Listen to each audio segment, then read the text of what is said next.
Hare Krishna. Welcome. So today, traditionally in the time of Srila Gurudev and Srila Guru Maharaj, then today would be the festival in Hapanya, Shripat Hapanya Dham, the birthplace of Srila Bhakti Rakok Sridhar Dev Goswami Maharaj, affectionately known by his disciples and by the godbrothers of Guru Maharaj as Guru Maharaj.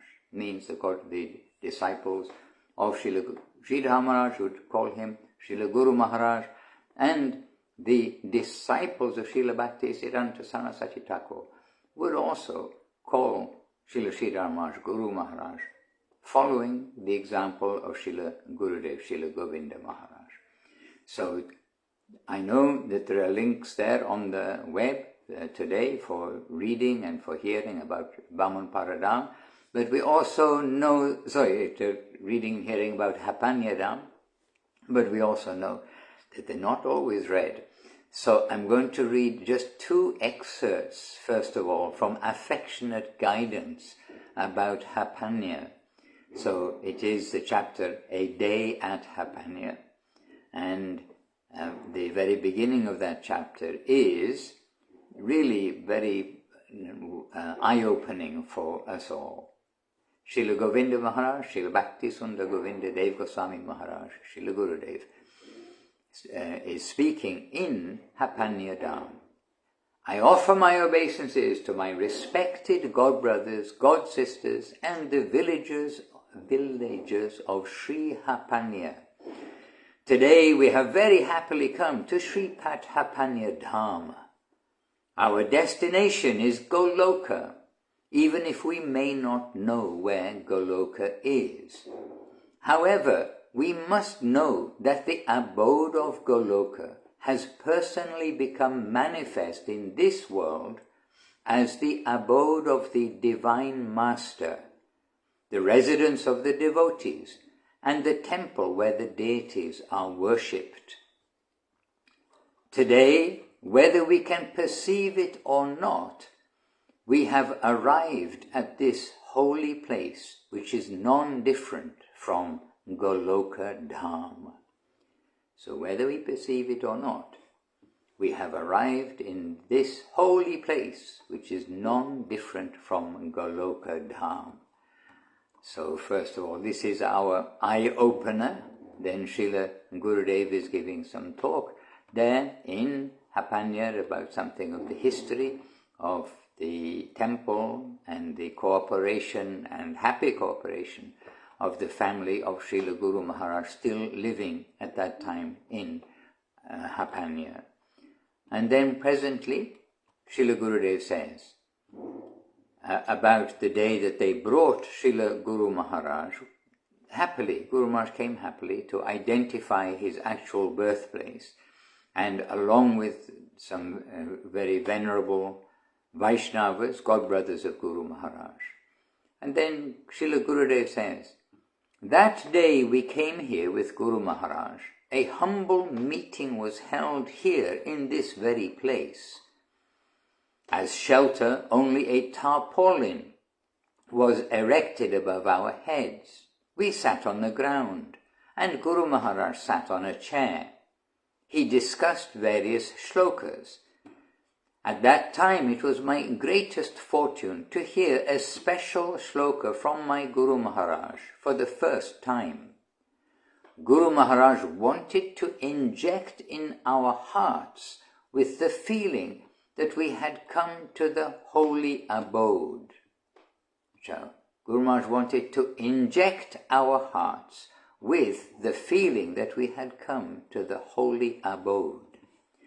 And then in the book there is this verse that Gurudev is quoting, that Guru Maharaj quoted. Gurudev is quoting, Guru Maharaj quoted this verse. It is Sanskrit, and it's a short verse. Yat kinchit trina gulma nikikata mukham goshte samastang hi tat savananda mayang mukunda dayatam lila nukulam param. Now that verse translation is given, but not actually in the book, but that verse translation is given that, quote, whatever there is in the cowherd pasture, every blade of grass, shrub, insect and creature that's within the cowherd pasture, all of it is filled with complete bliss, being beloved of Mukunda, Krishna, and perfectly suited for his divine pastimes. So this is a description of Vrindavan, Goloka Vrindavan, where everything is perfectly arranged for the pastimes of the Lord. Now Gurudev is saying, he told us, Srila Guru Maharaj told us, that everything here is transcendental and very auspicious. If you can see in this way, you will be benefited. You will retrieve your transcendental life, and also you will attain the service of Srimati Radharani. In this way, Guru Maharaj gave his blessings to us here on that day, and we always remember that. Hare Krishna.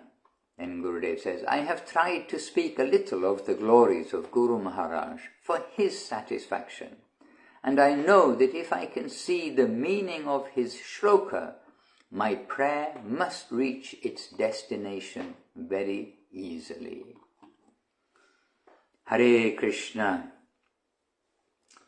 And I do have just a few words from Srila Guru Maharaj also. I am saying Guru... Oh no, sorry. These are a few words from Srila Gurudev also. And this is from the same book by coincidence, because I already had this lined up. It's from the same book, Affectionate Guidance.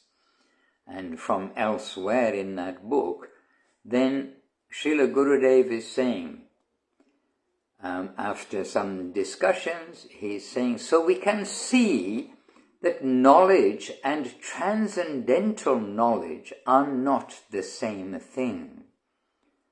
And this fits in, just very well with seeing that, to know about Hapanyadam, whether we perceive it or not, it is transcendental. So, here we are. So we can see that knowledge and transcendental knowledge are not the same thing. We gather knowledge with our senses in this plane, but transcendental knowledge appears in the heart through transmission from one who is fully conscious in the divine plane. And then a devotee asks, it would seem that without real love and service to the Guru, too much knowledge can be a problem in our spiritual life. And Srila Gurudev, Srila Bhaktisandha Govinda Dev Goswami Maharaj is replying, yes, it is a very unfortunate problem, and I have seen this many times in my experience in this mission. This is Gurudev. We all have some power of realization, but that realization is all based on our experience of the mundane world. Therefore, whatever we perceive will be with the eye of mundanity. This type of vision has been growing since our childhood, and although we may develop great expertise in any given field of knowledge, still that will be mundane. That very knowledge may be an obstacle to our devotional life. Only by the mercy of Guru can we overcome these obstacles. Otherwise, it is not possible. I often tell that I have been in this mission for over 40 years now. So you will understand that I have seen many things in that time, many obstacles to devotion. But my guardian was very strong, and by his mercy I crossed over those things. If I have strong faith in my guardian, then if I see anything wrong, I will be able to cross over that safely. Everybody has some problem in this mundane world. It is by nature a faulty plane. But to see with a fault-finding nature will be very bad. If I am examining a person, why should I try to see where are his faults? Rather, I should search where are the good tendencies in that person. I must try to see that, and this is my master's teaching. If I have a strong master, then there is no problem. By the grace of the Divine Master, my fortune will also be that I can follow him. I shall think, I am a fallen soul. I had no real fortune, but he has made my fortune. That is why I am fortunate. In this way, I will get some proper vision. And then the famous verse from Sri Chaitanya Charitamrita, Brahmanda Brahmite Konna Bhagyavana Jiva Guru Krishna Prasade Pai Bhakti Lata Bija. That translation, while wandering throughout the universe, if a soul is greatly fortunate, by the grace of Guru and Krishna, he receives the seed of the creeper of devotion. Then Gurudev saying, so our fortune is given by our Divine Master. And if we have strong faith in our Master, then we can cross over anything and everything. We shall be fearless. When my Master is with me, I shall have no care for any obstacle. And he's giving an example not to be imitated. That is, fearlessly I can jump from a high bridge into the river because my guardian is watching over me. If we can have this mentality and can get this type of faith from our Gurudev, then we are Bhagyavan Jiva, fortunate souls. We can understand what is the nature of devotion only by the mercy of the Divine Master. And Krishna warns the fallen souls, don't offend my devotees. Don't underestimate their position. You cannot see if their position is high or low.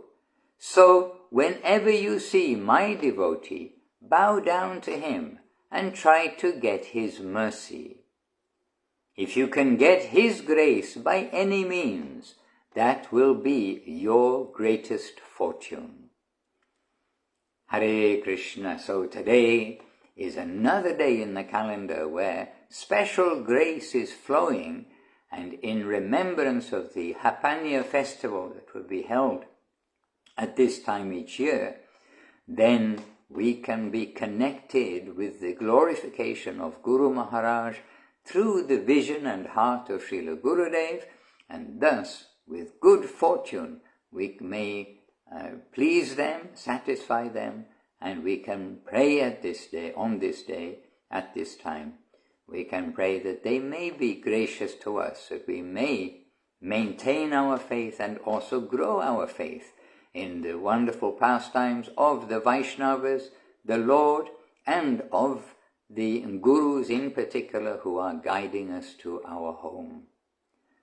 So Shripat Hapanya Dham Ki Jai, and actually nearby, through the rice fields, not so nearby road, is Shripat Bamun Paradam, the appearance place of Srila Gurudev, Srila Govinda Maharaj. They are both these villages, they are within Raradesh, the area that Mahaprabhu roamed around after he received sannyas in Katwa, and just before Nityananda led him to the Ganges and to Shantipur, to the home of Advaita Acharya. So this is a special day.